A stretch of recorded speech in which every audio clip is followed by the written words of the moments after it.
kasih-Nya kita dapat berkumpul di gereja ini. Mari ikhlaskan hati dan pikiran, sambut Roh Kudus di dalam diri kita masing-masing untuk beribadah, bersyukur dan memuji namanya di Minggu Palma Roh ini. Di dalam nama Tuhan Yesus Kristus, jiwa dan raga sudah siap untuk beribadah dan bersukacita. Di dalam nama Allah Bapa dan Anaknya Tuhan Yesus Kristus dan nama Roh Kudus yang menciptakan langit dan bumi, kasih karunia dan damai sejahtera yang menyertai kita sekalian. Amin. Marilah kita sama-sama berdoa. Ya Yesus Kristus Tuhan kami, hadapkanlah wajah-Mu, berilah kasih karunia dan kehidupan kepada kami. Amin. Kita angkat pujian bagi Tuhan dengan bernyanyi dari Benatain nomor 135 ayat 1 sampai 3.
Kasihanilah kami ya Allah, janganlah mengingat semua dosa dan kesalahan kami.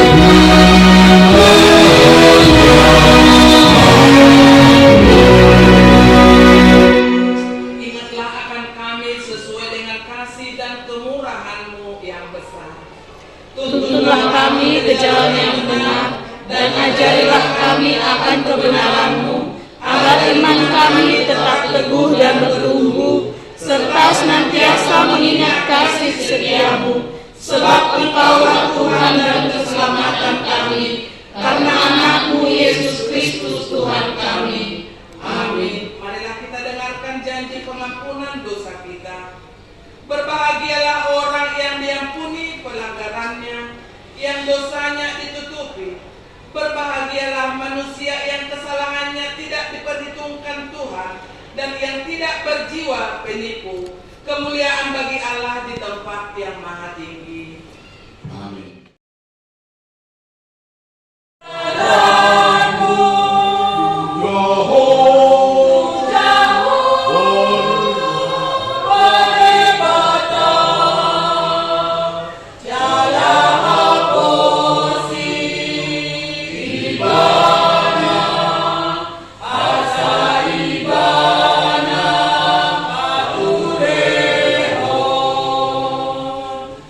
Ma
mungkin lupa kenapa agak lain pada minggu ini sapaan dari mimbar, nanti kita uraikan. Terpujilah Tuhan, kuasanya begitu luar biasa. Kita tetap bisa berkumpul di Minggu Palma pada saat ini.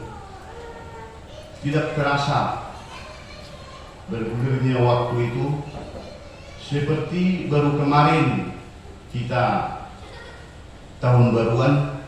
Ternyata sekarang sudah memasuki Minggu Palma atau Mare-Mare. Saat ini sangat teduh kembali untuk mensyukuri kasih karunia Tuhan, karena hari Jumat yang akan datang semakin nyata untuk kita rasakan kuasa dan kasih karunia Tuhan yang tetap menyertai kita. Sebelum kita uraikan firman Tuhan yang telah kita bacakan tadi, Bapak Ibu, di akhir-akhir ini kami mengikuti perkembangan informasi, dan mungkin Bapak Ibu juga dan mudah-mudi saya yakin sudah mengetahui.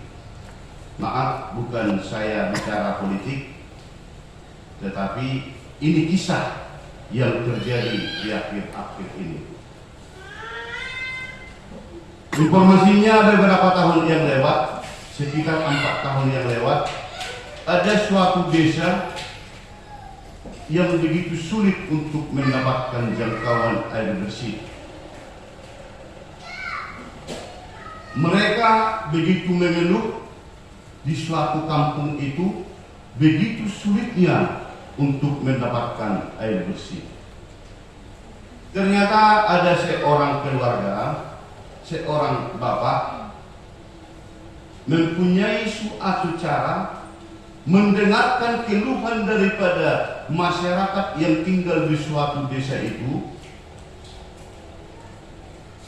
membagikan air bersih dari sumur bor miliknya, memperbaiki sumur bornya semakin banyak airnya, dan mengalirkan air dari rumahnya sampai ke desa tersebut. Sehingga apa yang terjadi, Bapak Ibu? Selama 4 tahun berjalan yang sudah lewat, mulai dari yang kecil, dewasa sampai yang tua, semuanya begitu kagum dan begitu menghormati, bahkan mengeluh-elukan bapak atau keluarga yang satu ini, karena mereka tidak menagih dan tidak mau untuk menerima bayaran dari air bersih yang sudah dimasukkan oleh bapak itu tadi ke satu kampung tersebut. Bapak ini begitu baik dan betul-betul sangat peduli terhadap warga yang tinggal di suatu desa itu. Maka masyarakat yang tinggal di desa itu tidak habis lagi waktunya hanya untuk menjemput air beberapa kilo untuk dipakai di rumah memasak, untuk dipakai di rumah mencuci, dan segala macam fungsi daripada air bersih tersebut. Mereka betul-betul mengatakan terhadap siapapun bersyukur karena mereka sudah mendapatkan air bersih.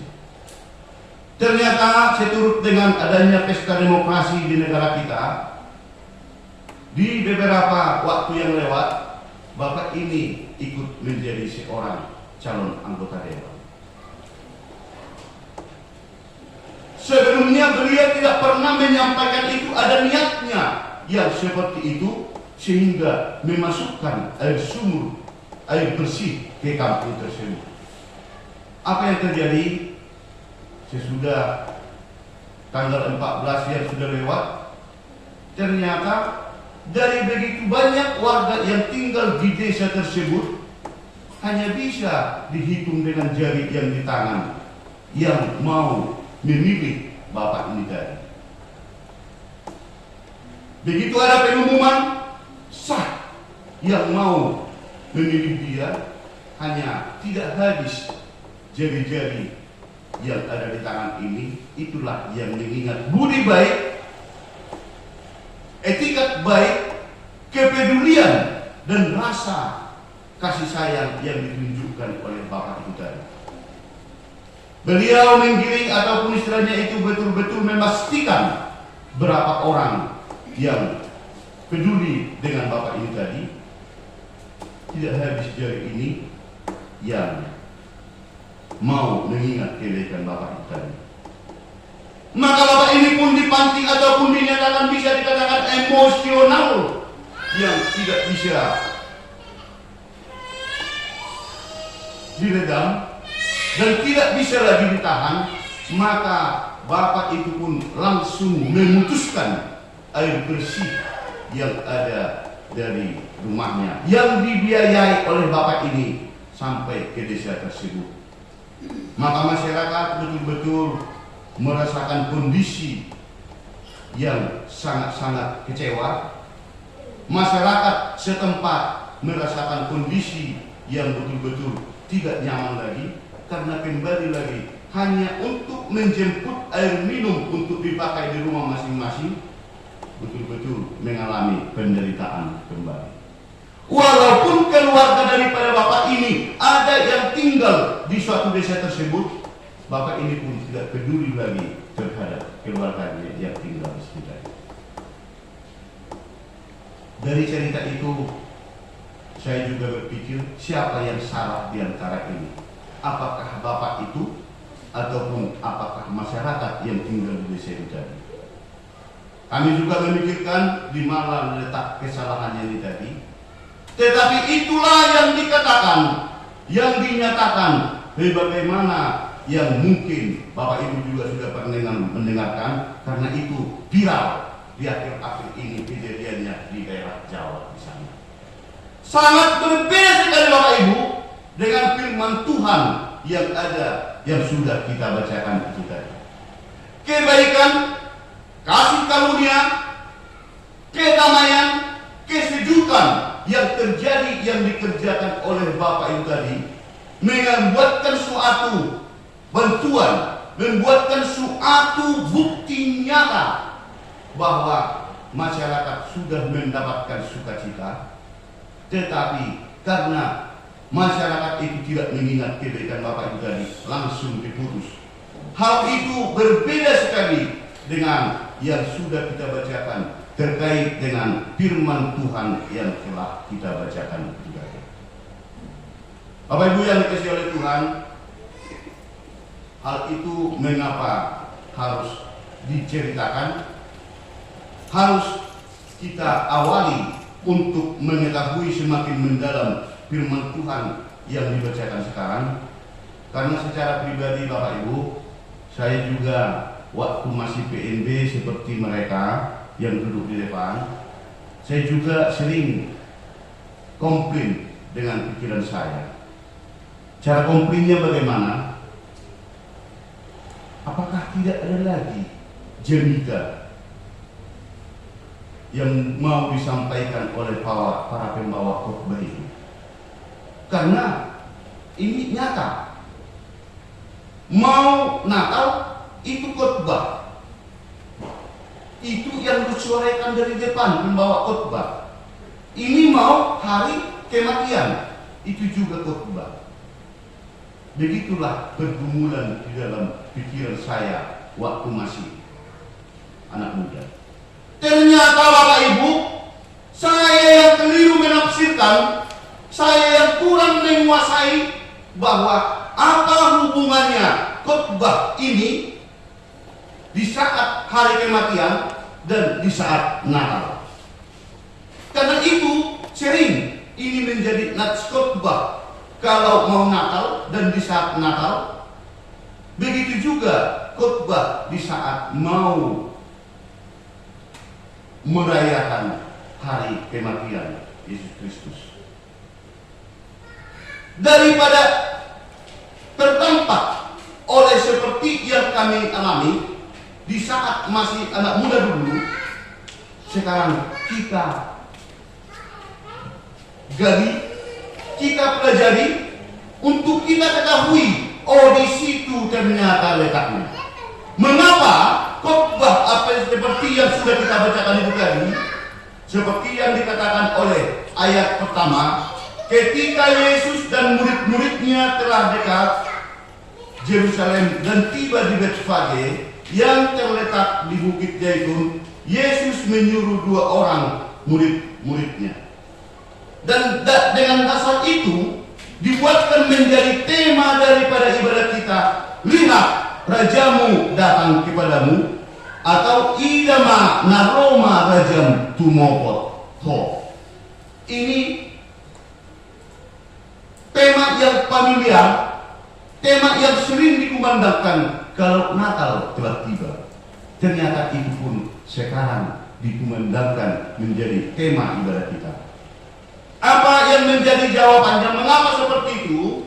Jawabannya Bapak Ibu, bahwa inilah merupakan suatu penggenapan Allah akan firman Allah yang sudah disampaikan oleh para nabi di Perjanjian Lama, seperti yang dinyatakan di Zakaria 9 ayat 9. Menggenapi yang dikatakan oleh Nabi Allah di Perjanjian Lama, itu ditunjukkan kedatangan Yesus ke Yerusalem. Karena di Zakaria 9 ayat 9 dikatakan, bersorak-soraklah dengan nyaring, hai putra Sion, bersorak-soraklah hai putri Yerusalem. Lihat, rajamu datang kepadamu, ia adil dan jaya, ia lemah lembut dan mengendarai seekor keledai beban yang mudah. Kalau Yesus tidak datang, bahwa yang dikatakan oleh para nabi di Perjanjian Lama itu adalah bohong. Maka ini harus dinyatakan, harus digenapi melalui dengan pesta kita, melalui daripada ibadat kita yang tidak bisa kita lupakan di hari Jumat yang akan datang, yaitu Jumat Agung. Maka jawabannya adalah penggenapan Allah seperti yang sudah disampaikan oleh para nabi di Perjanjian Lama. Manang naung pina jojo ni akka panuliran menjadi bahasa di buku Manang di Padan Nero. Ada berita kedatangan Yesus itu ada dimuat oleh 4 evangelium yang dimaksud yang memberitakan kedatangan Yesus. Ada 4. Yang pertama itu dari buku seperti yang kita bacakan itu tadi, itu Matius. Yang kedua Lukas. Yang ketiga Markus. Dan yang keempat itu Yohanes. Mungkin Bapak Ibu juga sering bertanya, sering bergumul di dalam pemikiran, kedatangan daripada Yesus ke Yerusalem seturut dengan bukunya yang dituliskan di Matius, begitu juga di Lukas, begitu juga di Markus, ada bentuk seperti perbedaan. Contoh seperti keledai, ini ada perbedaan.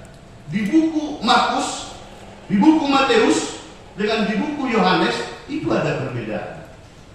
Di situ ada dikatakan seperti yang telah kita bacakan itu tadi, pergilah ke kampung yang di depan itu, dan di situ kamu akan segera menemukan seekor keledai betina bertambah dan anaknya ada dekatnya. Lepaskanlah keledai itu dan bawalah keduanya kepadaku.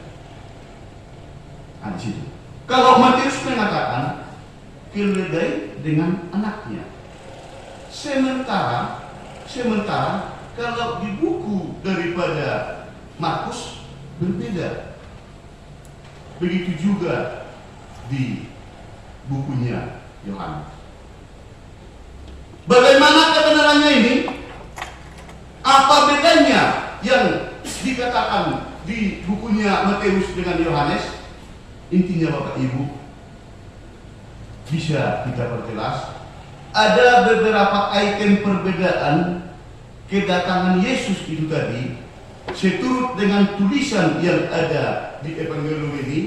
Perbedaan-perbedaan itu, kalau saya melihat, ternyata mereka membuatkan suatu penjelasan, membuatkan suatu konsep iman siapa itu Yesus.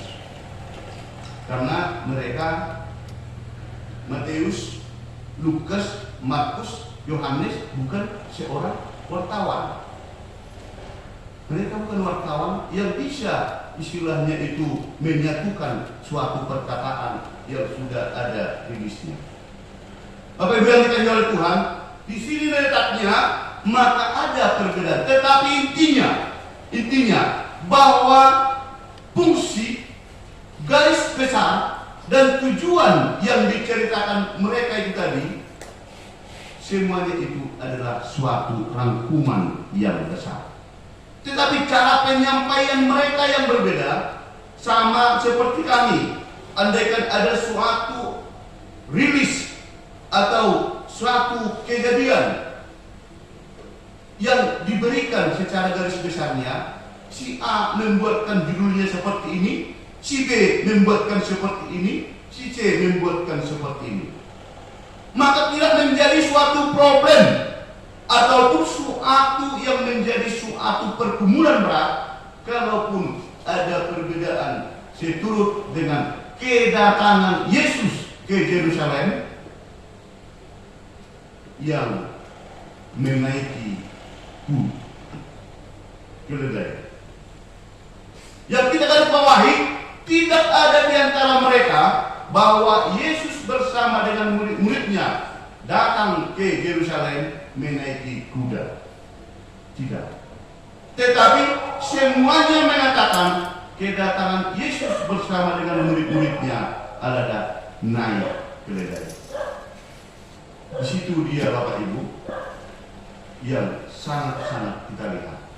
Apa arti dan apa hubungan kenapa kita harus perjelas hal itu tadi? Karena itu tadi mungkin pertanyaan yang ada, mungkin rasa ingin tahu yang ada bisa terjawab sekarang melalui khotbah kita pada Minggu Palma ini.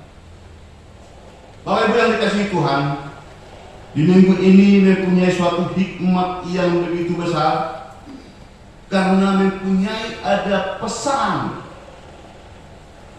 moral, pesan hidup yang sangat tangguh dan yang sangat kuat atas firman Tuhan yang telah kita bacakan tadi. Yang pertama apa itu Bapak Ibu?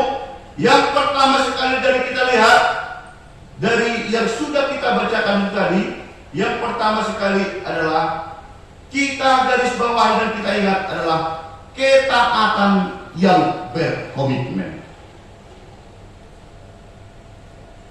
Ketaatan yang berkomitmen.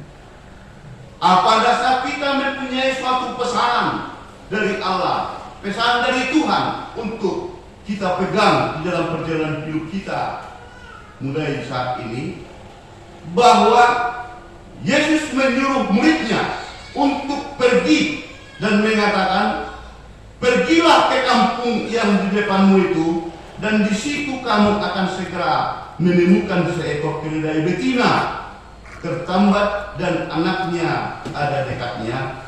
Lepaskanlah keledai itu dan bawalah keduanya kepadaku. Dan jika ada orang menegur, kamu katakan, Tuhan memerlukannya, ia akan segera mengambilkannya. Dari kejadian nyata di saat Yesus, murid-murid itu taat untuk mengerjakan apa yang diperintahkan oleh guru. Murid itu langsung pergi, mereka berdua langsung pergi dan tidak neko-neko. Kalau anak sekarang sana mungkin, Raja, kau pergi dulu sebentar ke sana. Iya Pak. Belum sampai di situ ketemu kawannya, ayo ke situ sebentar, karena ada di situ kawan yang lagi makan bakso. Yang diperintahkan oleh orang tuanya ini, yakin saya bisa jadi lupa karena asik ngongkrong, melenceng ke gereja. Tetapi firman Tuhan mengatakan pada saat ini supaya betul-betul kita taat terhadap yang diperintahkan oleh Tuhan dan komitmen untuk tetap menjalankan apa yang dikehendaki oleh Tuhan. Murid-murid itu tidak berpikir terlalu banyak. Andaikan mereka memikirkan kita disuruh mengambil keledai ke kampung itu, nanti bagaimana kalau orang masyarakat di kampung itu menuduh kita seorang pencuri atau maling? Kita nanti habis digebuki. Mereka tidak berpikir seperti itu Bapak Ibu. Tetapi mereka taat atas perintah Yesus dan mereka langsung mengerjakan. Ternyata benar ada yang menanyakan, yang punya keledai itu tadi langsung menanyakan dan mereka langsung menjawab seperti yang dipesankan oleh Tuhan Yesus. Tuhan memerlukannya, ia akan segera mengembalikannya. Hal ini terjadi supaya genaplah firman yang disampaikan oleh Nabi. Katakanlah kepada putri Sion, lihat rajamu datang kepadamu, ia lemah lembut dan mengendarai seekor keledai beban yang mudah. Itu yang pertama Bapak Ibu.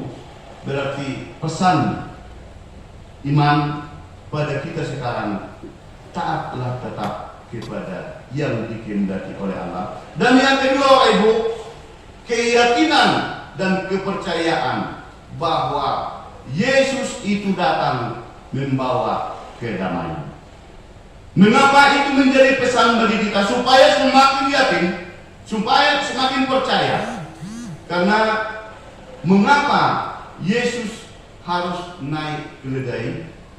Mengapa tidak naik kuda?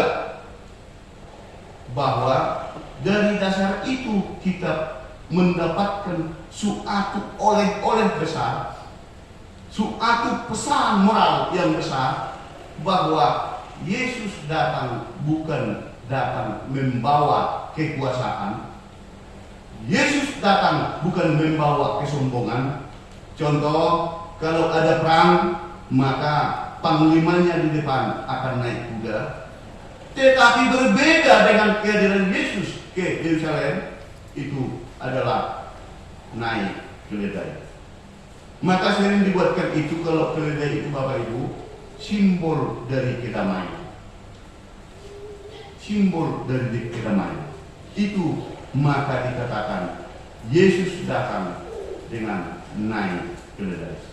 Apa yang terjadi Bapak Ibu? Apa yang terjadi mudah-mudi? Sesudah keledai itu datang, maka mereka membuatkan pakaian. Ada yang mengkantingi kayu-kayu di pinggir jalan dan mengatakan, katakan kepada, maka pergilah murid-murid itu dan berbuat seperti yang ditugaskan Yesus kepada mereka. Mereka membawa keledai betina itu bersama anaknya, lalu mengawasinya dengan pakaian mereka, dan Yesus pun naik ke atasnya. Orang banyak yang sangat besar jumlahnya menghampalkan pakaiannya di jalan. Ada pula yang memotong ranting-ranting dari pohon-pohon dan menyebarkannya di jalan. Bapak Ibu yang dikasihi oleh Tuhan, keyakinan daripada muridnya, keyakinan daripada orang yang menunggunya di Yerusalem, dan kepatuhan mereka ditunjukkan secara serius, secara benar-benar. Dari kondisi ini Bapak Ibu, keyakinan dan kepercayaan yang sudah terjadi terhadap yang didatangi Yesus di Yerusalem itu dipesankan kepada kita itu dipertegaskan kepada kita bahwa yakin dan percayalah bahwa kedatangan Yesus supaya membawa damai di dalam kehidupan siapapun yang mau menyambut, siapapun yang mau menerimanya. Maka kalau dikatakan masih adakah damai di hatimu, sulit mungkin untuk menjawab, sulit untuk mungkin membuatkan suatu buktinya. Berarti kalau tidak ada damai di hati kita, berarti kita tidak meyakini bahwa Yesus telah hadir di dalam diri kita masing-masing. Maka dengan ini dikatakan Bapak Ibu, percayalah jikalau kita menerima seperti yang dikatakan di tema kita tadi, lihat rajamu datang kepadamu. Berarti datang pun kepada kita. Kalau kita membelakangi dan bahkan kita berlari menjauh dari Yesus yang datang itu kepada kita, maka tidak bakalan bisa menjadi wujud nyata pesan moral, pesan iman ini menjadi suatu milik kita, Bapak Ibu dan Ibu. Yang ketiga, pesan apa lagi yang harus kita bawa menjadi oleh-oleh kita ke dalam hidup kita? Pesan apa lagi yang kita bawa kepada keluarga kita? Pesan apa lagi yang kita bawa terhadap keluarga kita, dengan tetangga kita, dengan semua yang kita kasihi? Yang ketiga adalah pengharapan yang teguh. Pengharapan yang teguh. Begitu murid Yesus dan Yesus sampai di Yerusalem, maka para yang hadir untuk menemui, yang berkumpul di pinggir jalan itu tadi, mengatakan ataupun betul-betul mempunyai suatu keinginan yang begitu besar, mempunyai suatu permintaan yang begitu tinggi, maka mereka mengatakan Hosana, Hosana. Coba, masih ingatkah muda-mudi apa arti Hosana? Coba, apa arti Hosana? Ada yang ingat? Ingat apa? Belum pernah mendengarkan apa arti Hosana? Atau tidak pernah membuka dan bertanya terhadap Google apa arti Hosana? Sering itu Bapak Ibu. Pikiran yang masih terang benderang, mereka juga lupa. Dan inilah maka dikatakan tadi, begitu pentingnya di saat-saat Minggu Palma ini kita betul-betul membuatkan suatu pondasi yang kokoh di dalam kekristenan kita. Membuatkan suatu oleh-oleh yang besar. Pesan ini menjadi suatu kekuatan di dalam kehidupan kita, di dalam berbagai macam ragam kehidupan. Perubahan, Hosana. Lepaskan kami. Itu yang langsung disampaikan orang yang begitu banyak. Maka tadi kami coba mengatakan, karena sapaan orang Kristiani biasa dikatakan itu tadi, sering mengatakan Shalom, jarang mempergunakan kata Hosana. Sementara ini bahwa Hosana ini tadi merupakan suatu permohonan yang diyakini seperti pesan Minggu, pesan iman di ibadah kita sekarang. Pesan Minggu Palma ini mengatakan, yakinkan diri kita, kuatkan komitmen kita bahwa pengharapan yang teguh kepada Tuhan Yesus, pengharapan yang penuh kepada Allah, dengan banyaknya pergumulan, dengan banyaknya itu kondisi kemelut, banyaknya itu problem, maka mengapa mereka mengatakan Hosana begitu melihat Yesus datang? Karena mereka mendapatkan suatu kondisi yang memprihatinkan dari bangsa Roma atau dari kerajaan Roma. Penderitaan mereka yakini dengan kehadiran Yesus, maka mereka akan dilepaskan dengan kehidupan mereka yang memprihatinkan, dengan kerajaan Roma yang tidak sesuai dengan hidup yang dijalani oleh bangsa ini.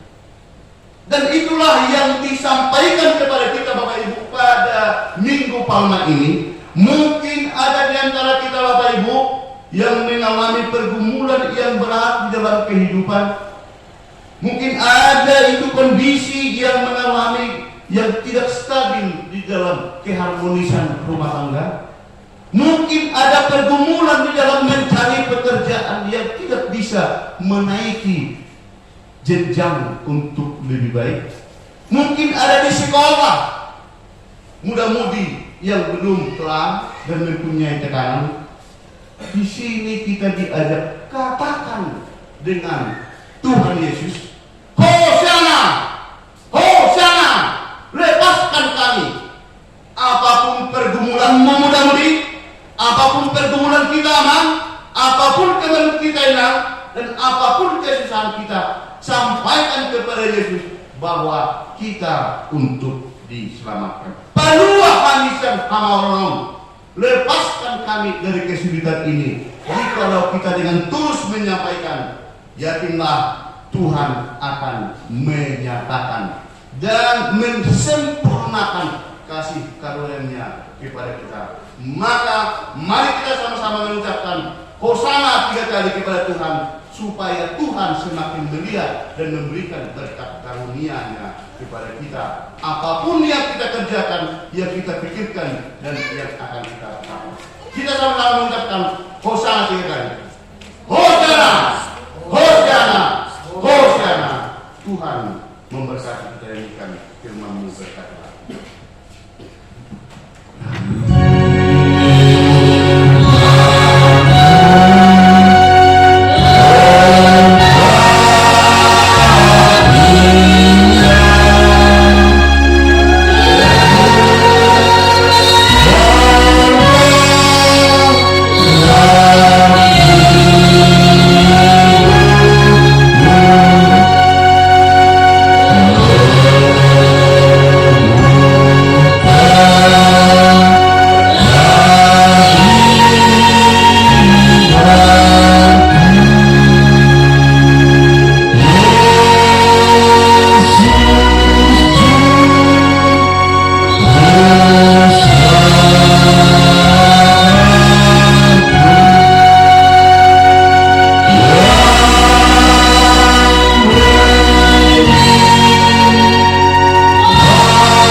BJ HKI titik B garing RC angka Romawi 3 2024. Di minggu kita hari ini Minggu Palmarum Manang Pesta Mare-Mare Minggu 24 Maret 2024. Tema minggu kita, lihat rajamu datang kepadamu, idama aroma raja tumopoto.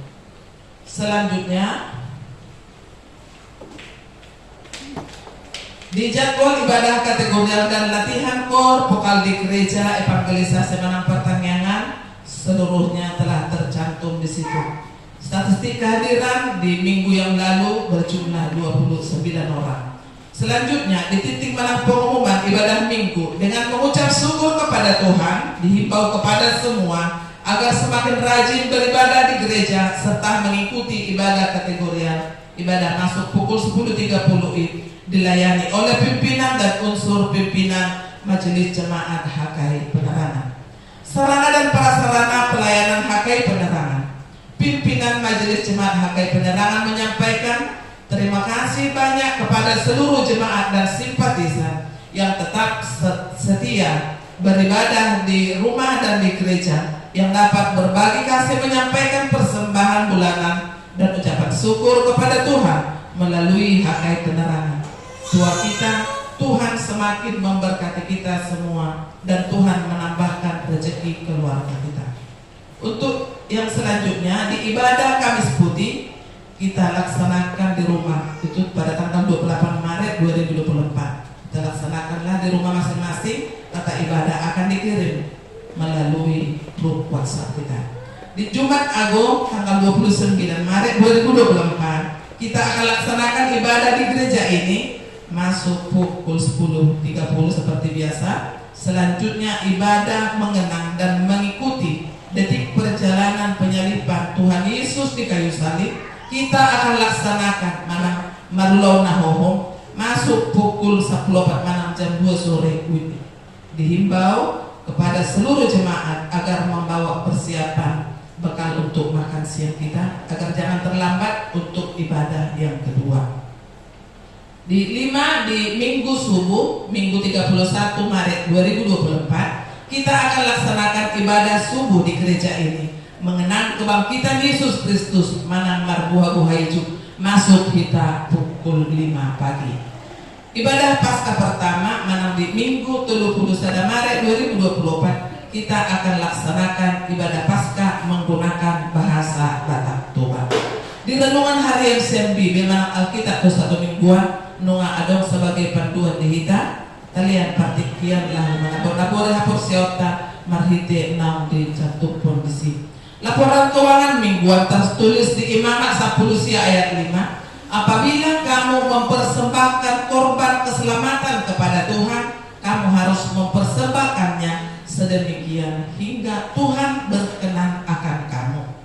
Di uraian dari pemasukan saminggo doa tu pengeluaran adong isi mungkin di bingkisan Idul Fitri 1445 Hijriah ke warga setempat melalui pemerintah setempat Manang ketua kita ala tapa somal memang somoni mulai ojak bagas coron itu hatta hurek tojong dison tabai ke somoni somon toleransi ta tunasida somoni manahu katorak kami tarimo tu pahepe monta.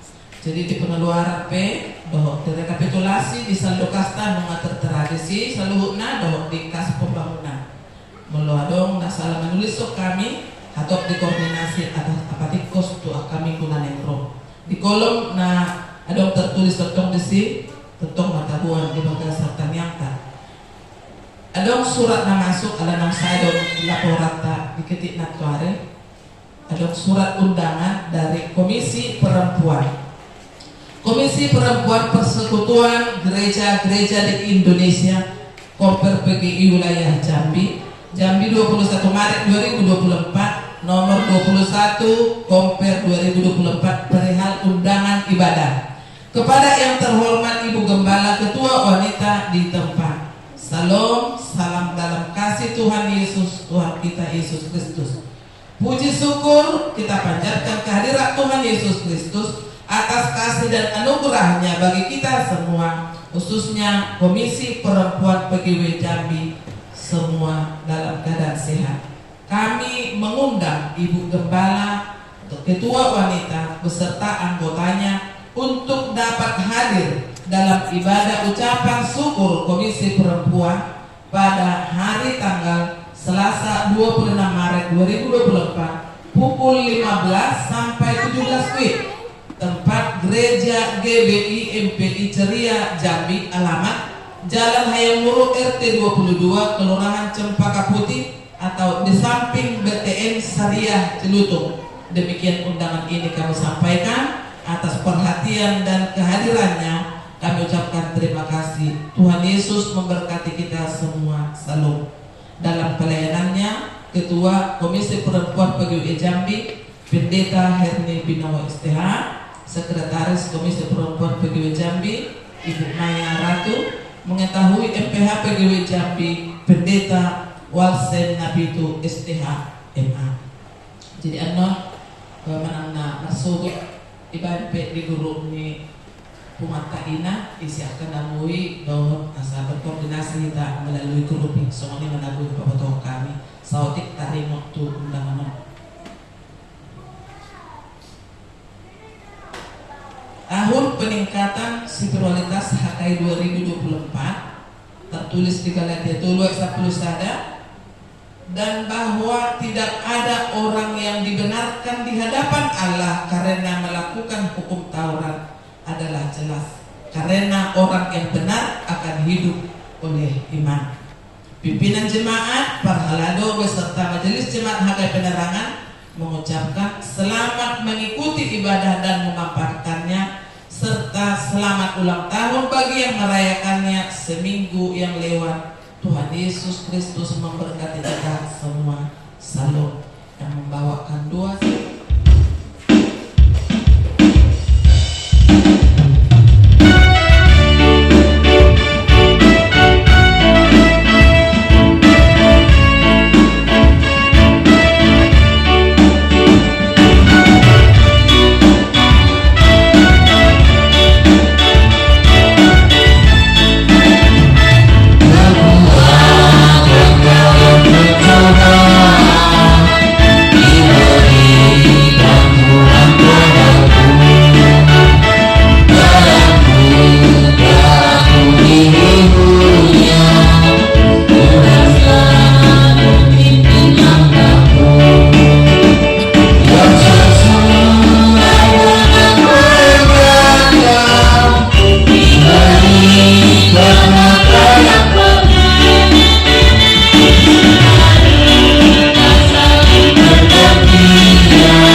Kami mempersembahkan hidup kami dan berkat yang kami terima kepadamu.